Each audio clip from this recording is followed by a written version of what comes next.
Bom, pessoal, então dando prosseguimento aqui ao nosso embasamento teórico para o nosso estudo do laboratório, eu quero colocar mais alguns conceitos importantes, e o primeiro deles é o conceito de circuito. Todo circuito elétrico, ele possui dois elementos importantes: o da fonte, que é o que fornece energia para o circuito, e a carga, que consome, que dissipa energia do circuito. Quando eu interligo a fonte com a carga através de algum elemento metálico, no caso a gente usa fios de cobre, daí vai ter o surgimento de uma corrente elétrica. A corrente elétrica nada mais é do que o movimento ordenado de elétrons. Vocês estudaram até então, lá no primeiro período, só as fontes contínuas, fontes de tensão contínuas, e as cargas, só as cargas resistivas. Olha só um exemplo aqui. Esse tipo de circuito é o tipo de circuito que vocês estudaram lá no primeiro período. Uma fonte de tensão contínua, pensa numa bateria, numa pilha, e aqui um resistor, ou uma associação de resistores. Quando eu ligo o circuito, eu teria o surgimento de uma corrente elétrica contínua também, que é sempre, ela vai ter o mesmo valor no tempo, ela é contínua, e essas três grandezas se relacionam entre si através da lei de Ohm. O que diz a lei de Ohm? Que V é igual a R vezes I. Eu posso utilizar esse mesmo raciocínio e levar para a minha disciplina agora de laboratório 2, que é exatamente quando eu estudo fontes de tensão alternada. Fontes de tensão alternada. Então, a fonte alternada nada mais é, você vai pensar na tomada de energia da tua casa. Então, essa fonte de tensão, ela vai fornecer agora uma energia que vai variar. Ela vai ficar variando ao longo do tempo. Por isso eu preciso representá-la através de um fasor, porque a variação ao longo do tempo é de forma senoidal. E como eu falei lá no conceito de fasor, eu posso associar um fasor a uma função senoidal. Então, se aqui for a tensão elétrica, eu vou representar aqui o meu fasor de tensão elétrica. Este aqui é o meu fasor de tensão elétrica. Como eu liguei o circuito, eu teria o surgimento aqui de uma corrente fasorial, que é a minha corrente elétrica. E a minha carga aqui agora é uma associação em série de um resistor com um indutor. Pessoal, o resistor vocês já sabem como é que funciona, vocês já estudaram no primeiro período. O indutor nada mais é do que um pedaço de fio enrolado. Pensa numa espiral do seu caderno. Então eu tenho aqui uma associação série resistiva e indutiva, que é o primeiro circuito que vocês vão simular em laboratório. Lembrando que lá no laboratório, vocês terão aqui uma fonte de tensão de 220 volts. Como que essas grandezas se relacionam? Bom, a primeira coisa é o seguinte, pessoal.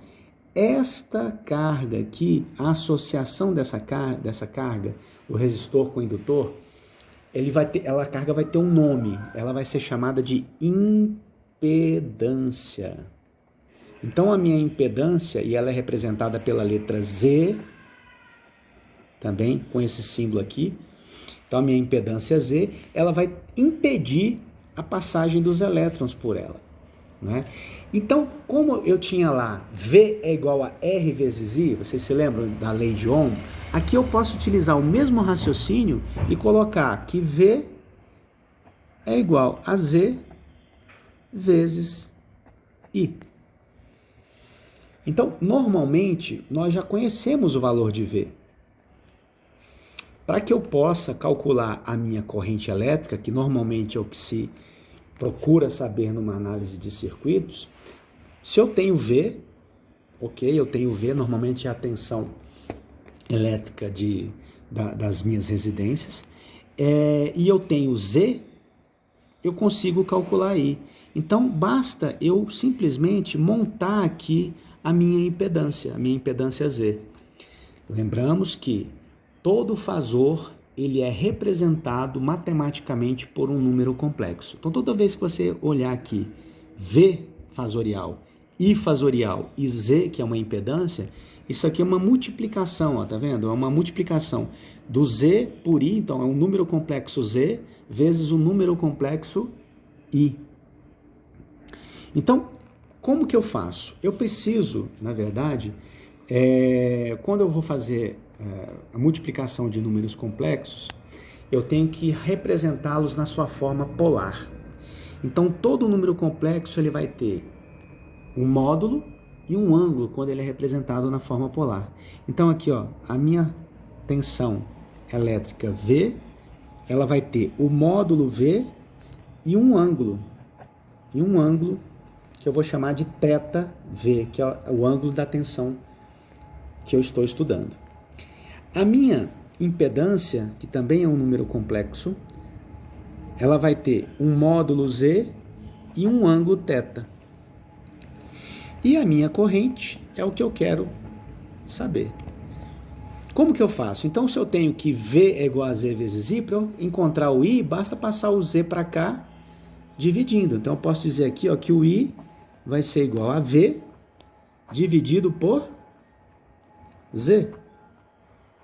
Se eu fizer e substituir esses valores aqui, ó, eu vou ter que, então, que I vai ser igual a V com o ângulo θV dividido por Z com o ângulo θ. E aí, pessoal, eu já falei isso para vocês, para que eu possa dividir números complexos, eu divido os módulos e subtraio os ângulos. Então, a minha corrente elétrica que passa pelo meu circuito vai ser simplesmente V dividido por Z, e o ângulo vai ser o θV menos o θ. Depois eu vou colocar isso aqui numa forma de exemplo numérico para vocês, né? Então, basicamente, o que eu preciso saber é isso para calcular a corrente elétrica no meu circuito, que é o meu circuito série, resistivo e indutivo, alimentado por uma fonte de tensão alternada.